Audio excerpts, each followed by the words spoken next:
Welcome back to our channel Vallabha designs. Hi friends, అందరూ ఎలా ఉన్నారు? బాగున్నారా? నేనైతే చాలా బాగున్నాను. మీరందరూ కూడా బాగుండాలనే కోరుకుంటున్నాను. ఫంక్షన్స్లో మనకి బంతి భోజనాల్లో నిల్వ పచ్చళ్ళు అనేవి పెడుతూ ఉంటారు కదండి. అటువంటి వాటిల్లో క్యాబేజీ నిల్వ పచ్చడి కూడా ఒకటే కదండి. అటువంటి క్యాబేజీ పచ్చడిని ఎలా చేయాలి అనేది ఈ వీడియోలో మీరు చూడొచ్చండి. మరి క్యాబేజీని అయితే తీసుకుని దానిపైన ఉన్నటువంటి 2 లేయర్స్ అయితే తీసేసేయండి. ఎందుకంటే మనం క్యాబేజీని సపరేట్గా కడగం కదండి. మనం అందువల్ల చిన్న చిన్న ముక్కలుగా కట్ చేసేసి ఫ్యాన్ గాలికి ఒక 10 to 15 మినిట్స్ అయితే ఆరపెట్టండి. ఇది ఆరే లోపుగా మనం పోపు అయితే రెడీ చేసేసుకుందాం.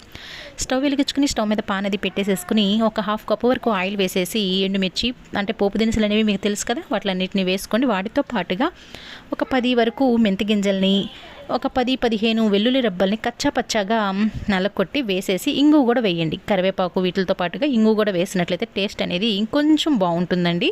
అది చల్లారిపోవాలి, కంప్లీట్గా చల్లారిపోవాలి. కాబట్టి నేను ముందుగానే రెడీ చేసుకోమని చెప్తున్నానండి. తర్వాత బాగా ఫ్యాన్ గాలికి ఆరినటువంటి క్యాబేజీ ముక్కల్ని తీసుకుని ఒకసారి చేత్తో బాగా కలపండి. ఇలా కలిపినప్పుడు ఏంటంటే క్యాబేజీ ముక్కలు అనేవి ఒకదానికొకటి అతుక్కోకుండా విడివిడిగా పొడి పొడిగా వస్తాయండి. అప్పుడు మనం వేసిన ప్రతి స్పైస్ కూడా ముక్కలకి బాగా పడుతుంది.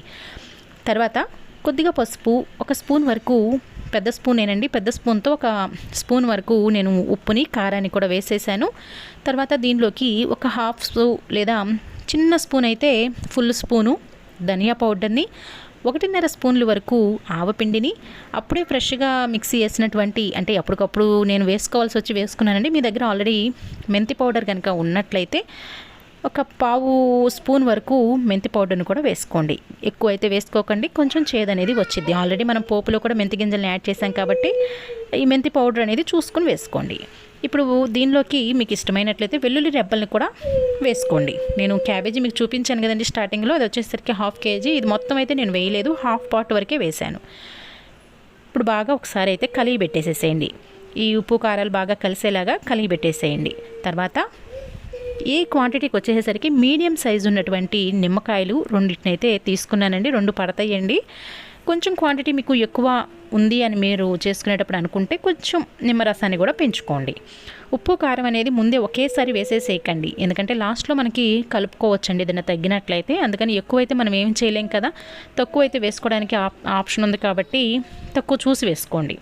ఇలా నిమ్మరసాన్ని కూడా యాడ్ చేసేసి చల్లారి పెట్టుకున్నాం కదండి, ముందే మనం పోపు అనేది పెట్టేసేసుకుని ఆ పోపును కూడా ఇందులో ఒకసారి కలిపేసేయండి. 1/2 కప్పు వచ్చేసరికి మనం పోపుకైతే ఆయిల్ వాడాం కదా, మిగతా 1/2 కప్పుని ఈ కలిపేటప్పుడు వేసేసేయండి. అంటే మొత్తం మీద మనకి ఒక ఫుల్ కప్ అయితే ఆయిల్ అనేది పడుతుందండి. ఇప్పుడు చల్లారబెట్టినటువంటి పోపును కూడా యాడ్ చేసేస్తున్నాను. ఇదంతా బాగా కలిగి పెట్టేసేసుకుని ఒక్కసారి టేస్ట్ చూడండి.